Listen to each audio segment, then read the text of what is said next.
आदिगणाचा प्रकाश पडता आणि ते शिखर त्या ठिकाणी गाठण्याकरता आपल्याला त्या महामेरूला नमन करावं लागते. आणि जो भक्तजनाला आधार देणार आहे. संसारामध्ये अडकलेला जीव असल्यामुळे आपल्याला त्या गोष्टीचा लगेच प्रचिती होत नाही, लगेच अनुभव येत नाही. ते अनुभव येण्याकरता बराचसा काळ परमार्थामध्ये व्यतीत करावा लागते. तेव्हा कुठंतरी शेवटच्या टप्प्यात अनुभव येऊन जातो. आणि ते अनुभव येण्याकरता हा तास आहे. आणि जे जे सद्भक्त या लाईट मध्ये आले ते भवसागर करतात. आणि ही सगळी कृपा कोणाची? सद्गुरूंची कृपा आहे. म्हणून आनंद संप्रदायामध्ये निर्गुणाच्या भक्तीमध्ये सद्गुरूला अनन्य साधारण महात्म्य प्राप्त झालेलं आहे. आणि सद्गुरूची कृपा वर्णन करत असताना दासबोधामध्ये वर्णन केले स्वामी समर्थांनी की मज सद्गुरु वर्णवेना तेथे माया स्पर्शू शकेना, ते स्वरूप मज अज्ञाना काय कळे. ब्रह्मा विष्णू हरिहरालाही सद्गुरूची महती कळाली नाही. म्हणून आपण म्हणतो ब्रह्मा विष्णू रुद्र तेने नेनती गुरु महिमा. 6 शास्त्र 18 पुराण श्रुती स्मृतीची गरिमा. 6 शास्त्र 18 पुराण यांना सुद्धा त्याची गरिमा कळालेली नाही. मारी कर्मावरी मेघ. सद्गुरु काय करतात? कर्मावर मेघ मारतात. म्हणून सद्गुरूची महिमा आगाध आहे. त्याकरता सुरुवातीला सद्गुरूचं वर्णन मोठ्या उक्तपणे केलेलं आहे. म्हणून बोलतात जय जय दिगंबरा अनाथनाथा दिनोद्धारा करुणालया कृपासागरात भक्त तारकात जगद्गुरु. दिनाचा उद्धार करतो.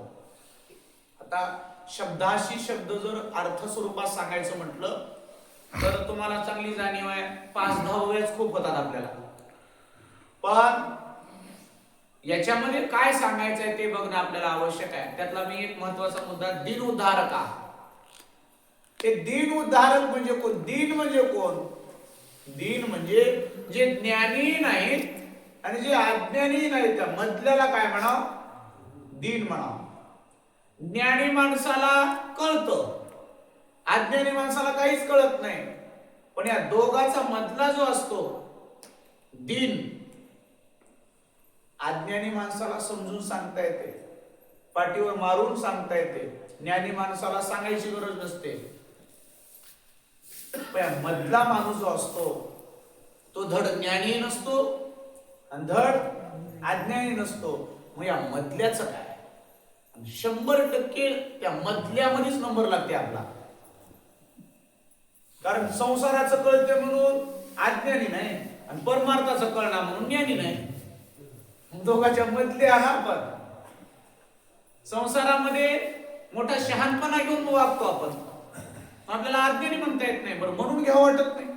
एखाद्यानं जर कोणी तुला काय कळणार म्हणलं तर तळपायाची आग मस्तकाला जाते माणसाला. कळणार त्याला, कळते त्याचं सोडून द्या. अवघड आहे महाराज. मग दीन म्हणावं लागते त्याला.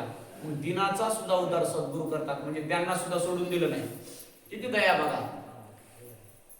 कशाही परीने येऊ द्या, अज्ञान म्हणून येऊ द्या, ज्ञानी म्हणून येऊ द्या, मला काही कळते म्हणून येऊ द्या, मला काही कळणार म्हणून येऊ द्या, सगळ्यालाच उद्धार करतात की बाबा तू असं कर, तू तसं कर. म्हणून तो सद्गुरू उद्धाराचा धनी आहे.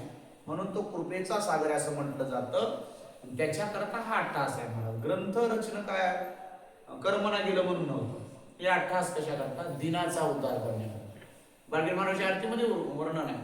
जड जीवाची करुणा येऊनी सद्गुरुनाथ, अवतार घेतले गंगा तरी राहिला. कोणाचा कनवळ आली? जड जीवाची. जड जीव म्हणजे दीन. दीन जड हे का अर्थाचे शब्द लागतात. जडाचा उद्धार करायचा होता आणि म्हणून हे सगळा अट्टहास केला, आटापिटा केला. आणि हा आटापिटा तुमच्या आमच्या उद्धारा करताय. आता मला सांगा, साहजिक विषय आहे, थंडीचे दिवस आहेत, मोकार थंडी सुटली तरी देखील आपण नदीच्या काठावर मंदिरामध्ये येऊन बसले की नाही? म्हणजे याचा अर्थ आपल्याला तळमळ आहे उद्धाराची. कै मी उद्धार पावेन, कै कृपा करील नारायण, ऐसे तुम्ही सांगा संतजन, करा समाधान चित्त माझे. एरवी माणूस बसत नाही समोर येऊन. ज्याच्या अंतकरणात तळमळ आहे ना, आपला काहीतरी उद्धार व्हावा, आपल्याला काहीतरी चार गोष्टी मिळाव्या, त्या तळमळीनं येऊन बसतो, त्याला हे प्राप्त होते. आणि याच्याकरता अंतकरणात तळमळच पाहिजे. तर आता बघा, तळमळ आहे म्हणून शिराडोरून मंडळी आहे, तळमळ पाहिजे. मागच्या आमुषाला आटो भरून महिला मंडळी आल्या होत्या, तळमळ पाहिजे. आता आमच्या इथून जवळपास 10-12 मंडळी, आम्ही तळमळीने त्या गावाला जाऊन हजर होतो. तळमळ पाहिजे. आणि ह्याच्या मागचे उद्देश अनेक उद्देश. करणाऱ्याला अन्नदान घडावं आणि जाणाऱ्याला सेवा घडावं, दोन्हीकडे फायदा. म्हणून याच्यातून सहज हित व्हावं, आपला 4 पैसे खर्चाव, या दृष्टिकोनातून हा उद्देश आहे. या सगळ्या गोष्टीच्या शेवटाला काय उरते? हितच उरते. हित व्हावं, आपल्या जीवाचं हित व्हावं, मग त्याच्याकरता तळमळायचा. तू पतिताचा पावना, निर्गुण तो सगुण होना, योगान योगे अवतारुण, उदारे दासाते. दासाचा उद्धार करणार आहेस, पतिताचं पावन करणार आहेस. तू निर्गुणाचा सगुण भक्ताचा उद्धार करण्याकरता झालास. आणि तुझा हेतूच ते आहे, जीव उद्धरण्याचा हेत. बाळ बापूजी शरणागत हेतूच तुझा जीव उद्धरण्याचा असल्यामुळं जे काही सद्गुरूच्या संदर्भाने विषय येतील तीच जीव उद्धरण्याच्या दृष्टीने येतील, त्यामध्ये काही संशय नाही. अशा प्रकारचा आहे. चला, ओ तुझा उपकार वरनो घेते, अज्ञानाने मंदा मते, तो समर्थ भक्त पते, तारिता होते भक्ताचे. तुझा उपकार वर्णन करता येत नाही, करू शकत नाही, नवे वेदाला जमलं नाही, तिथं तुमच्या आमच्या सत्याची काय गत आहे. म्हणून मी तुझ्या चरणावर डोई म्हणजे डोकं ठेवू शकतो, अन्यथा माझ्या दुसरं काही होत नाही, कारण तू समर्थ आहेस. समर्थ असल्यामुळं आम्ही पामर आहोत, आम्ही दीन आहोत, आम्ही रज आहोत. आमचं त्या ठिकाणी सर्वतोपरी तू असणार पालन करावं, एवढीच तुझ्या चरणी कृपा भागणी आहे. चला, तू सृष्टीचा सूत्रधारी, देवता कन्या वंदिते श्री, वेदशिनले वर्णिता कोरी, नेति नेते शब्द. 4 सृष्टीचा सूत्रधारी आहेस. सूत्र म्हणजे दोरी. दोरी याच्या हातात आहे. आता हे लक्षात ठेवा, 4 सृष्ट्या कोणत्या? आनंद संप्रदायामध्येच आहे ज्ञान हे 4 सृष्टीचं, दुसरीकडे नाही. बरं, आनंद संप्रदायाचा ग्रंथ जर सोडला, परशास्त्र जर सोडले, 4 सृष्टीचा माग कोण्याही ग्रंथांनी केलेला नाही. म्हणजे हे ज्ञान अलीकडल्याला मेळ लागलेलं नाही, हे लक्षात घेण्यासारखं आहे. सृष्टी म्हणजे कोणत्या? कर्मसृष्टी, विकार सृष्टी, ब्रह्मसृष्टी आणि दिव्य सृष्टी. आणि 5वी जी निरलंब सृष्टी. या 4 सृष्टीवर त्याची सत्ता आहे आणि स्वतंत्र आपली सृष्टी ठेवली. निरलंब सृष्टी ही स्वतंत्र ठेवली, म्हणून त्याचं नावच काय ठेवलं बघा की निरालंब. ज्याला कशाचाच अवलंब नाही, ज्याला कोणाचीच गरज नाही, स्वतंत्र आहे, स्वावलंबी आहे, म्हणून ती निरालंबी आहे. बाकी बघा, कर्मसृष्टी कर्माच्या अधीन आहे, विकार सृष्टी विकाराच्या अधीन आहे, ब्रह्मसृष्टी ब्रह्माच्या अधीन आहे, दिव्य सृष्टी दिव्यतेची, दिव्य सृष्टीमध्ये मूळ देवता वास्तव्य करतात. या 4ही सृष्टीवर सत्ता आहे त्याची. मग त्या 4ही सृष्टीमध्ये आपण कोण्या सृष्टीत येतो? कर्मसृष्टी. कर्मसृष्टीचे माझारी आपण राहतो कर्मसृष्टी. कर्मसृष्टीत राहतो कशावरून? इथं याला म्हणतात कर्मसृष्टी, कर्मभूमी म्हणतात, कर्मसृष्टी म्हणतात, याला पृथ्वी तळ म्हणतात आणि याला मरणाचं गाव म्हणतात. हे तर मरणाचे गाव, मृत्यू लोक याचं नाव. इथं असा कोणी बापाचं लेकरू नाही की ज्यानं मेलं नाही. कोण आहे सांगा? जगी मेलाच नाही असं कोणी आहे काय?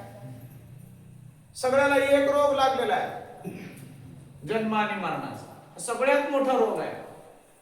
आणि इथं जन्माला येणं म्हणजे कर्मानुबंधीनी मनुष्य लोके.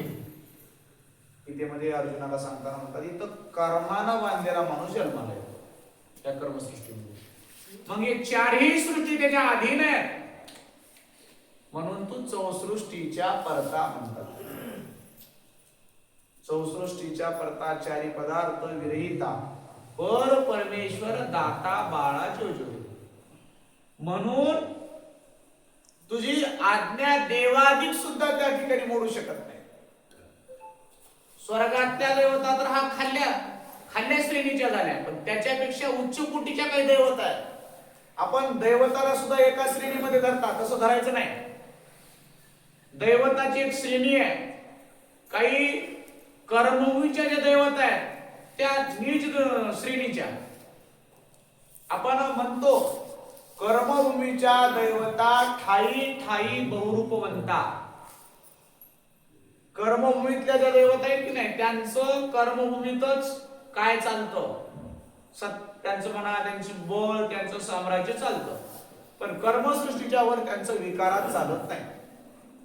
त्यांच्यापेक्षा त्यांची देवता जी विकार सृष्टीची देवता आहे की नाही त्यांची श्रेणी मोठी, त्यांची ताकद मोठी, त्यांचा अधिकार मोठा.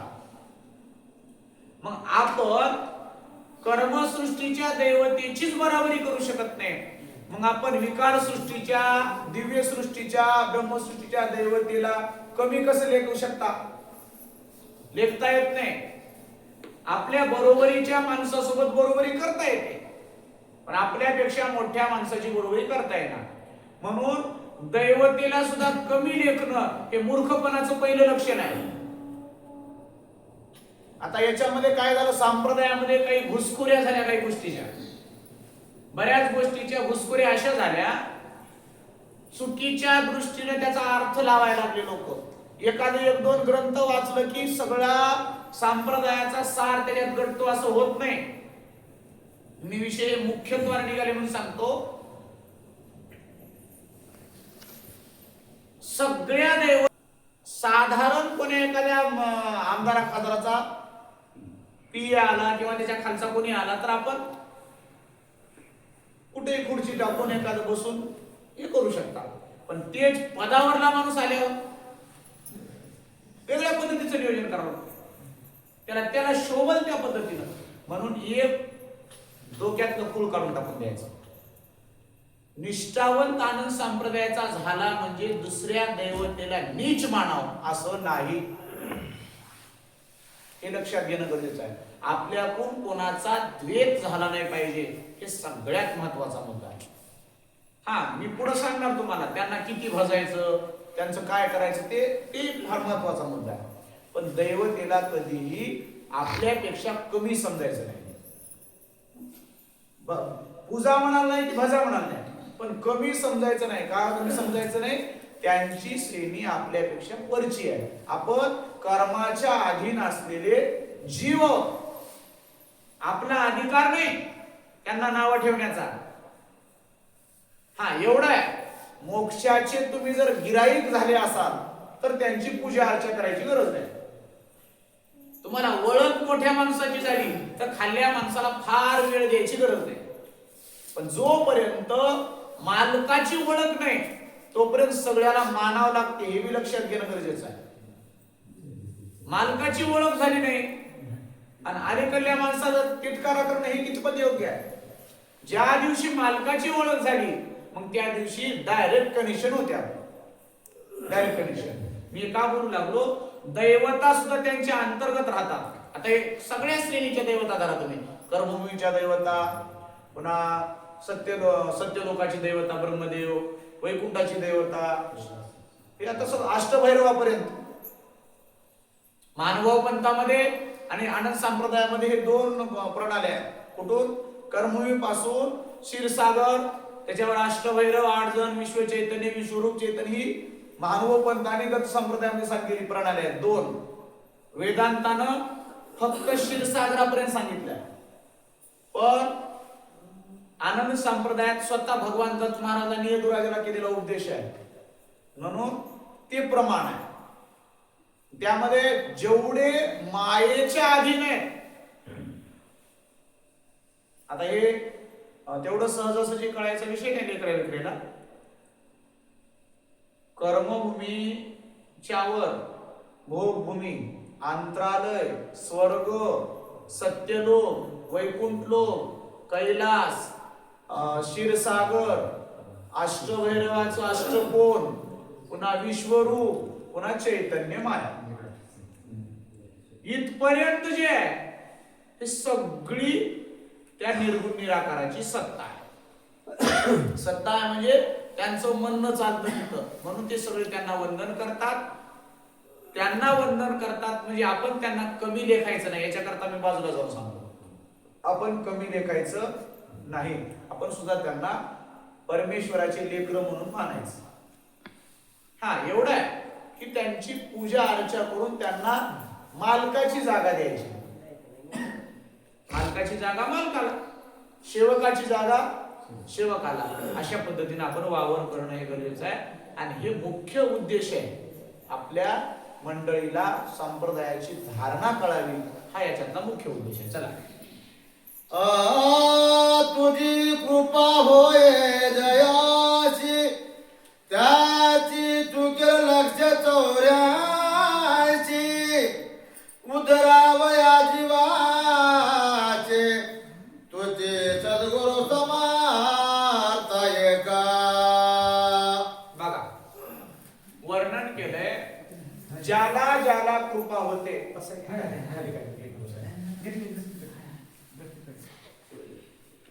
ज्याच्यावर कृपा होते त्याला मोक्षाविषयी तळमळ निर्माण होते. बघा भानगड कशी आहे, सद्गुरूची कृपा व्हायला तळमळ लागते, सद्गुरूची कृपा व्हायला तळमळ लागते, आणि तळमळ यायला सद्गुरूची कृपा लागते. तुम्ही म्हणाल मग अगोदर काय, सद्गुरूची कृपा अगोदर का तळमळ अगोदर? ते दोन्ही तसे एका गाडीचे 2 चाक राहतात की नाही, येईल तळमळच होईना हो. परपंचाची तळमळ सुटना आणि परमार्थाची तळमळ लागत नाही. आता इथं काय सांगितलंय, ऐकणाऱ्यालाही पेचात पडायचा विषय तो. सद्गुरु कृपेशिवाय तळमळ नाही, आणि तळमळीशिवाय सद्गुरु कृपा नाही.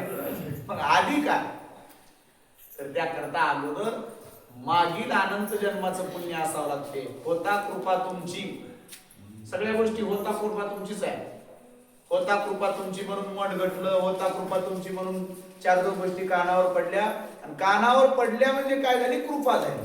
प्राप्त करायचं आहे तेच, आणि अगोदर लागते तेच. दुकान टाकलं कशाला, पैसे कमवायला. पैसे कमवायला दुकान टाकलं, पण दुकान टाकण्याकरता काय लागला, पैसाच लागला. पैशाशिवाय दुकान टाकता येत नाही. आणि कमवायचं काय, पैसा. भक्तीतही तसंच आहे, सद्गुरूची कृपाच लागते कृपा प्राप्त करायला. मग एवढं आता याच्यामध्ये उगा धरा असं, अनंत जन्माच्या पुण्यानं साधू संतांच्या संगतीनं थोडी कृपा प्राप्त झाली, आणि त्याच्यावर जास्त कमाई करून घ्यायचं. जसं थोडं इन्व्हेस्टमेंट करून हे माल वाढवायचा समजा, तसं भक्तीमध्ये गरज आहे थोडस इन्व्हेस्टमेंट करायचं सेवा भावानं, आणि सद्गुरु त्याला अधिकाधिक वृद्धी करतात. आणि एवढं जसं जसं वाढाल तसं दुकानाचा रुंदी वाढवायची, मला रुंदी लांबी वाढवायची, दुकानामध्ये गिराईक वाढतात, दुकानाचे मग कामगारही वाढवा. म्हणून आता कधी कधी असं होते, काही काही माणसं एकदा गुरु केले म्हणजे आपला घोर मिटला, आता आपल्याला काही करायचं नाही. तसं नाही, आता तुमची दुकानाची संख्या वाढली, जशी जसं तुमचं दुकान वाढलं तस तसं माणसं वाढवावं लागतात. मी काय मध्ये तुम्हाला सर्व्हिसवाले वर्कर वाढवावं लागतात. तसे त्या अर्थानं विचार केला तर सेवा जास्त वाढवावं लागते. वरचवरी वरचवरी जास्तच करावं ते कमी जमत नाही. आता झालं आमचं, एकदा लग्न झालं मिटलं असं नाही जमत तिकडं. तिकडं वरचवरी वाढवा लागते. आता एकदा झालं असं जमत नाही. हे परमार्थातलं गुण आहे. चला पुढं. कृपा तुझ्यावलोकने न हरपती कपाले केले सर्वांगाचे देखणे हे नवलाकने सदा गुरुचे. बघा सद्गुरूची कृपा झाल्यावर काय होते? हरपती काय काय देहभान हरपले आपण म्हणतो दररोज. पायी हरुखले मन. हे आपण सहजासहजी म्हणतो महाराजांची वाणी आहे म्हणून, पण ते तितकं सोपं नाही बरं. मन हरपणं म्हणजे काय साधं वाटतं का तुम्हाला? परमार्थाची सुरुवात मनापासून आहे आणि मन शांत झालं की परमार्थ फळाला. बघा इथंही भानगड आहे. परमार्थ करायला मनच लागते. आधी मन घ्यावे हाती, मग पूजावा गणपती. आता हे लक्ष द्या. परमार्थ करायला काय करावं की आधी मन हातात घ्यावं लागते. परमार्थ करून शेवटी काय होते? आता कुठे धावे मन, तुमचे चरण देखले. शेवटी मन स्थिर होते. मनाला स्थिर करणार साधन म्हणजे परमार्थ आहे. आणि परमार्थ करण्याकरता मन स्थिर लागते आणि परमार्थ केल्यावर मन स्थिर होते. बघा म्हणजे सगळं तिथंच भोवताल फिरायला प्रश्न उत्तर. मनाला स्थिर करण्याकरताच. आणि पायी हरुखले मन. मन तितकं पटकन शांत होणार नाही. आता मला तर वाटते आपण इतकी बसलेली मंडळी आहोत, घरून ऐकलं त्याचं सोडून द्या, इथून ऐकणाऱ्याचे तरी मन जागेवर आहे ते नाही सांगता येणार. म्हणजे सकट मन नाही शांत राहत. देवाची पूजा करायला तर 5 गावं हिंडून येते मन. कमीत कमी 5 गावं देवाच्या पूजेत असलं तर. एवढं मात्र आहे, माणसं जेवताना इकडे तिकडे हिंडणार. जेवताना पुन्हा ध्यान स्वयंपाकाकडे राहते. पण मन मनाला स्थिरता प्राप्त झाली तर शब्द काय वापरलाय? न हरपती एकपणे केले सर्वांगाचे देखणे. मनाला सुद्धा एक करावं लागते. एक ज्ञानेश्वर महाराज जोडी आहे. मनाते मारून गरिता इंद्रियाते दुःख न देता परी मोक्षाचे ऐता श्रवणाचे माझी. पण कसं ऐकावं म्हणले? परी ते मनाच्या कानी ऐकावे. कोण्या कानानं ऐकावं लागते? हे पडदं दिले की नाही त्या पडद्याच्या कानानं नाही, मनाच्या कानानं ऐकावं. सद्गुरूवर नितांत श्रद्धा पाहिजे, विश्वास पाहिजे, प्रेम पाहिजे आणि प्रेमासारखी सेवा पाहिजे. नाहीतर फुगट कारभार चालत नाही. सेवा पाहिजे. एक सेवा हा दारवंटा. सेवेशिवाय चालत नाही. आणि ही सेवा सुद्धा पुण्याईनं घडते महाराज. आता काही लोकांना सेवा घडतच नाही. सेवा घडायला पुण्य लागते हो. आणि त्यातल्या त्यात अशा ठिकाणाची सेवा घडायला तर पुण्यच लागते. आणि इथं सेवा केलं की काय होते? शुद्ध पुण्य प्राप्त होते. ज्या पुण्याईनं स्वर्ग मिळते ते पुण्याई इथं खर्ची केली तर इथलं जे पुण्य मिळते ते मोक्षाला कारणीभूत राहते. आलं का लक्षात? म्हणजे कमी खर्च करायचा आणि जास्त प्राप्त करायचं ते या परमार्थात आहे. इथं साधारण पुण्य खर्च करायचं आणि कमवायचं काय? शुद्ध पुण्य कमवायचं आणि त्याच्याकरता अठ्ठास आहे. चला आज ते तुझे पण पडेल ठाये ते स्तुते स्तविते काय शब्दाचे रावचे नाही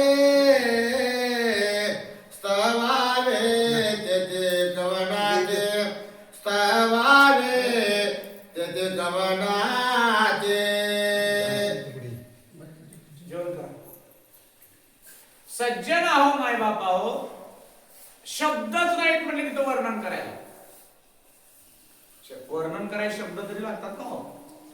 पिठलं करायला म्हणलं तर बेसन तर लागते. बेसन, मीठ, मिरचू, हळद, तेल सगळं असून आचारी नसून चालत नाही. आचारी पाहिजे. लाकडं पाहिजेत. लाकडं आहे, सगळं आहे. कमी आहे आवाज, जास्त झालाय. रूपाचा दुष्काळ जेथे नामाचा विटाळ तेथे सोनाचा गोंधळ रिगे कोठे. तिथं रेग उडत नाही. जिथं करणारा, वर्णन करणारा आणि ज्याचं वर्णन व्हायलंय तो हे वेगळे वेगळेच राहत नाही, तिथं स्तवनाचा रिग कोठे. दोन माणसामध्ये बोलाचालीचा विषय राहते. दोन माणसं राहिले नाही, ते दोन एक झाले, तिथं वर्णनाचा विषय राहत नाही.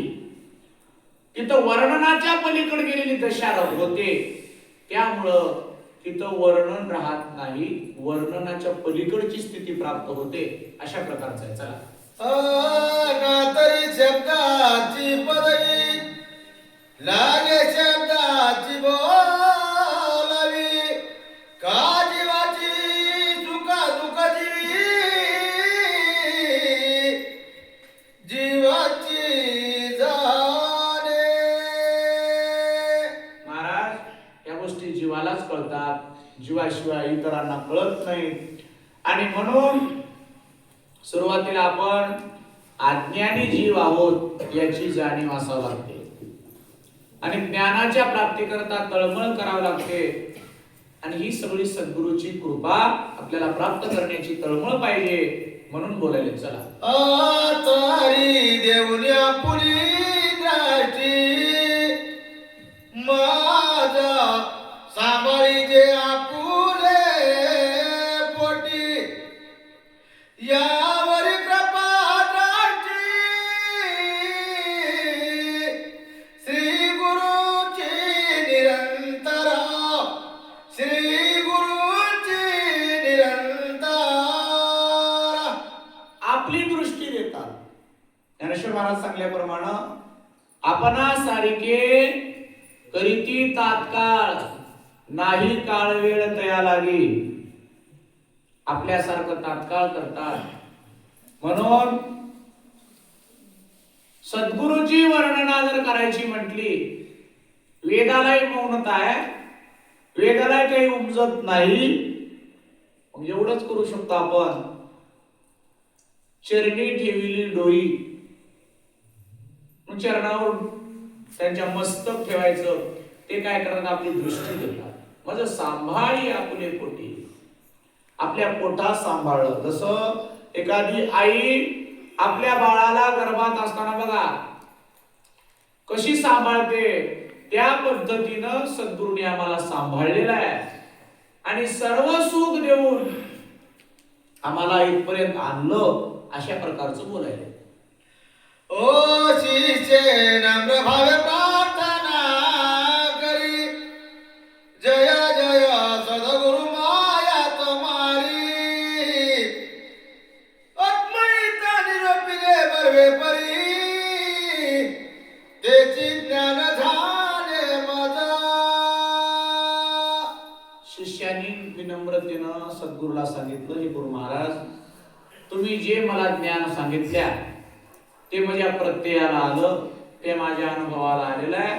आणि हे ज्ञान मला अजून कृपा करून सांगा की जे ज्ञान मला माझ्या ज्ञानाच्या मोक्षाच्या प्राप्ती करता कामी येणार आहे. म्हणून पुन्हा तळमळीने विचारपूस केली. ओ परी एका शंका उठली मनी ज्ञान कैसे म्हणती जरी तयाची महिमा माझ्या लागोनी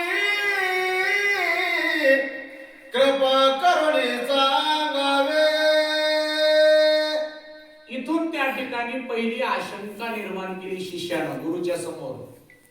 शिष्यानं गुरुकडे आशंका निर्माण करावं, गुरुदेवाला विचारावं शिष्यानं.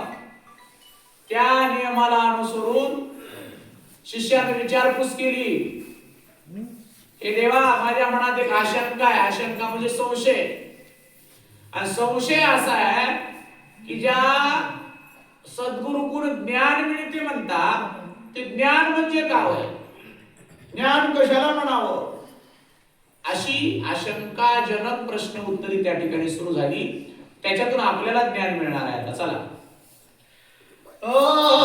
धन कशाचं म्हणजे ते कोणी परी पाविजे, त्याचे आचरणाची ने सांगिजे,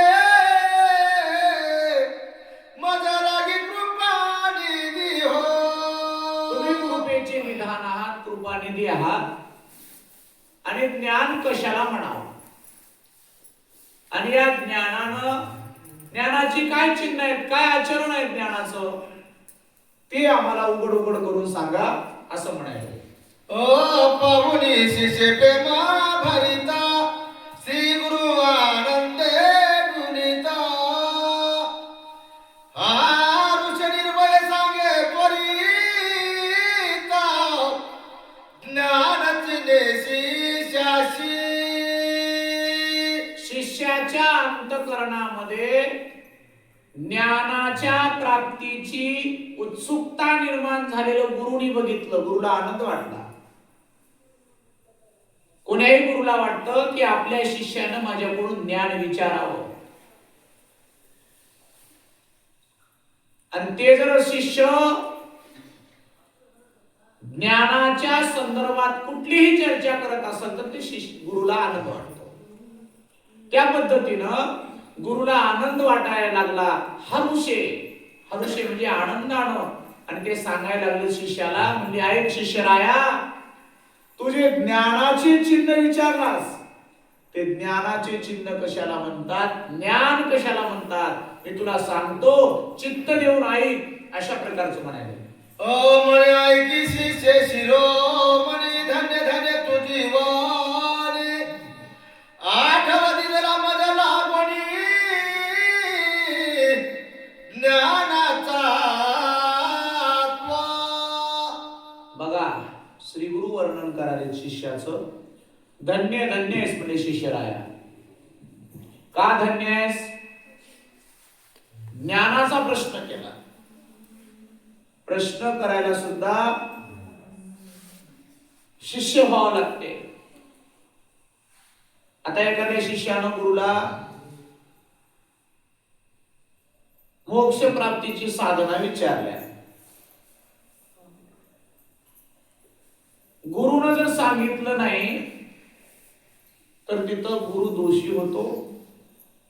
गुरुला दोष लागतो. गुरु होण्याचा अधिकार असेल तर गुरु व्हावं, नाहीतर लहान राहिलेलं लई बरं राहते. महाराज, मोठ्यापेक्षा लहान होणं फार बरं राहते. पण माणसाला लोकांचं मोठेपण बघलं की पटकीन मोठं व्हावं वाटते. मधून काटे टोचायला लागले की तवा कळते. गुरु सगळ्याला व्हावं वाटते. म्हणून वर्णन केलंय, गुरु घरोघरी असते. गुरु गुरु सर्व म्हणतात, पण गुरुच्याच जीवाच्या हिताचा मेळ नाही, शिष्याचं कुठला आलं. एका ठिकाणी असं म्हटलंय, गुरु गुरु निकले दमडी को 50, स्वयं करणे का भरोसा नाही, शिष्य करणे की आस. आता गुरुला बरेच जण विचारतात काही गोष्टी. गुरु म्हणतात, ढकलाढकली करतात, आम्हाला वेळच नाही, हेच नाही, तेच नाही, पण दोष लागत असतो. ते काय हसण्याचा विषय नाही, ते काय विनोदाचा विषय नाही, दोष लागत असते. गुरु काय शिष्य काय, चूक केली की दोष आहे. पण शिष्याच्याही मनामध्ये ज्ञानाच्या प्राप्ती करता विचारावं ही गोष्ट निर्माण झाली पाहिजे. नाही तर गुरुकडे जायचं, पाणी लागते काय, पोराचं लग्न होते काय, आमदार शेत घ्यावं म्हणाला, शेत घेणं होते काय, विवर प्रपंचाच्या गोष्टी जाऊन सद्गुरु समोर करायच्या, हे सुद्धा मूर्खाचं लक्षण आहे. आपल्या आपल्या कर्माने त्या गोष्टी घडतात. आपण काय केलंय महाराजांना कळीकडे, आम्हाला या गोष्टी पाणी पिल्यासारख्या झाल्या. महाराजाकडे येतात आणि पंचांग काढून बसायला होतं. आम्हाला हे सांगा, आम्हाला ते सांगा. ज्या व्यक्तीकडून शुद्ध ज्ञानाची गरज आहे आपल्याला. ते सांगायला बसले तिथं आपण निव्वळ 4-2 रुपयाची फुसकी चर्चा करता. फुसकी चर्चा. तिथं काही महत्वाची चर्चा आहे, जीवाच्या हिताची चर्चा करा ना. फुसकी चर्चा काय कामाची? करणे तरी बरीची एकाग्रपणे ज्ञानाचा सार सोनिवा. बाप म्हणले शिष्यराया, तुला जे सांगतो ते ज्ञानाचा भाग आहे. आणि सोलिव ज्ञान कोणतं ज्ञान आहे? सोललेलं. आता बघा तुम्ही, संगती ज्ञानाचे या तुझी स्विचिती तयाची सांगतो स्थिती मन पंच काकरीचा भोद. जे ज्ञान, ज्या ज्ञानाच्या संदर्भात मी तुला सांगणार आहे ते ज्ञान संतांच्या संगतीत राहतं. ते ज्ञान पैगा बरवे जरी मनी आठी आणावे तरी संताया भजावे सर्वस्वेसी. संताशिवाय दुसऱ्या दुकानात भेटत नाही. घातला दुकान देती आली यासी दान. दुकान मांडले संतांनी आणि संताच्या दुकानामध्ये सुनिश्चित भेटतं म्हटले. संताशिवाय इतरत्र कुठं भेटत नाही. आणि तयाची सांगतो स्थिती. काय स्थिती आहे बघू पुढं. ओ तरी ज्ञान हे ऐसा ठसा ते अज्ञान. दुसऱ्याच्या नादीत लागायचं नाही महाराज. की अज्ञानाची कशी आहे, जैशी कडूशेनी परिपक्व व्हायचा गोडीशी तू येई ना जाण. ती गोडीला येत नाही. ती अज्ञानाची दशाच आहे ती. आणि ज्ञान सपादून घ्यायला पुण्य लागते. पुण्याशिवाय ज्ञान सपादून घेता येत नाही. अज्ञानाची गोडी माणसं जाणीवपूर्वक जाऊन बघतात, जाणीवपूर्वक टिपट काढून बघतात, पण ज्ञान फुगट वाटलं तरी कोणी मानत नाही. कारण याच्याकरता मानण्याकरता ती दृष्टी नाही आपल्याकडे. ती दृष्टी प्राप्त करण्याकरता खूप पुण्य करावं लागते. सहजासहजी प्राप्त होत नाही. आपण की आता आमचं काम आहे आता हे आम्हाला सद्गुरू महाराजांनी लावून दिले. उड्या मारा, टुनटुन काही करा, सांगत राहा म्हणून याच्यातून सगळे सुधारतात असं होत नाही. कधी कधी असं होते सांगणाराच बाद होऊन जाते, पण माणसं त्याच्या तसे राहतात. सांगणाराच बाद होते, बाद होते म्हणून काय सांगणाऱ्यांनी सांगणं सोडून दे बरं. अवघड आहे महाराज. आणि ते काय आत्ताच चाललंय असं नाही, हे पूर्वीच्या काळापासून आहे. हा एवढं मात्र आहे, हे सांगत असताना जेवढे भाग्यवान जीव राहतात की नाही, ते भाग्यवान जीव संगतीत येतात आणि उधळून जातात. बाकीच्यांचं काय घेऊन बसतात. चला. सुंदर वेशाचे बाळ त्याची वृत्ती चतुराच पळ होय तुझी केवळ अज्ञान ज्ञाने. अज्ञान जीवाला वर्णन केलंय. सुंदर वेशेचे बाळ तेरी वृत्ती चतुर चपळ. दृष्टांत फार सुंदर दिलाय. वेश्येचं सुंदर बाळ. आता वेश्या ती कोणाची पत्नी झाली आणि तिला लेकरू सुंदर झालं, किती कल्पनेचं चित्र रंगवलंय बघा. आणि त्या सुंदर वेश्येचे बाळ तिची वृत्ती चतुर चपळ. अज्ञानाची वृत्ती तशी राहते म्हटले. कारण अज्ञान हे वास्तव अस्तित्वात नसते, पण अज्ञान हे ज्ञानाचं अनुपस्थितीची स्थिती असताना अज्ञान आपला प्रभाव दाखवतो. अज्ञान म्हणजे काय, त्याचं वेगळं वर्चस्व नाही अज्ञानाचं, पण ज्ञान नाही म्हणजे अज्ञान आहे. आणि एकदा ज्ञान झालं की अज्ञान पळून जातं. आणि अज्ञान जाणं म्हणजे ज्ञान होणं, ज्ञान होणं म्हणजे अज्ञान न राहणं. मग मला सांगा, एकदा वेश्या ही एक कळाली की वेश्येचं लेकरू तिथं काय होतं. ते काही शास्त्रामध्ये गोष्टी सांगतात. ख पुष्प, पुन्हा आपलं हे मृगजळावर फाटीला संसार. मृगजळ मृगजळ कधी बघितले का तुम्ही? डोळ्याला दिसते उन्हाळ्यामध्ये बघा तुम्ही, असते वाफ ओढावी दिसते, आणि दुरून बघलं की पाण्याचा समुद्र दिसते दुरून रोडवर, आणि जवळ वगैरे काहीच आहे ना. त्या मृगजळावर संसार थाटला. ऊस लावलं म्हणून ऊसाचा गुळ झाला, आणि ते गुळ कोणाच्या लग्नाला? वाजबाईच्या पोराच्या लग्नामध्ये ते गुळ वापरलं. हा सगळा अज्ञानाचा बाजार आहे. पण तिथं ज्ञान झालं की हे सगळं खोटं आहे हे कळतं. हे खरं आहे काय? खोटं आहे ते. मग खोटं कळतं कधी? खरं बघितल्यावर कळतं. आता समजा उदाहरणार्थ मी असं खिशात जातो, म्हणलं तुम्हाला आता तुम्ही सगळे डोळे झापान मी खिशातून सरप काढतो, म्हणलं की तुम्ही काय म्हणता सगळे आता